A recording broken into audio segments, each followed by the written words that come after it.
Hi friends, మేము హైదరాబాద్ నుంచి vote వేయడానికి మా నేటివ్ ప్లేస్ బాపట్లకు 11th ఎర్లీ మార్నింగ్ స్టార్ట్ అయ్యాము. మార్నింగ్ వైబ్స్ చాలా బాగున్నాయి, చాలా ఎంజాయ్ చేసాము. మా పిల్లలు మేము ఇంకా ఉడిపి హోటల్ ఉంటే అక్కడ బ్రేక్ఫాస్ట్ చేసాము.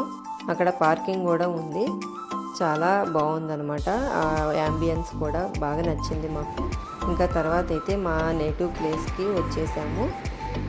ఇంకా ఇదే ఫ్రెండ్స్, ఇదే మా హౌస్. ఇంకా ఎలక్షన్ డే రోజు ఇంకా మేము మార్నింగ్ వెళ్ళాము, కానీ రోడ్ మీద చాలా క్యూ ఉంది అనేసరికి వచ్చేసాము. ఆఫ్టర్నూన్ మళ్ళీ వెళ్ళాము, కానీ క్యూ మటుకు ఇంకా తగ్గలేదు. కానీ ఓటు హక్కు మనం సద్వినియోగం చేసుకోవాలి, అది మనందరి బాధ్యత కాబట్టి మేము మా ఓటు హక్కునైతే మేము వినియోగించుకున్నాము. లాంగ్ వీడియో కావాలంటే కమెంట్ చేయండి friends. Thank you friends, thank you so much.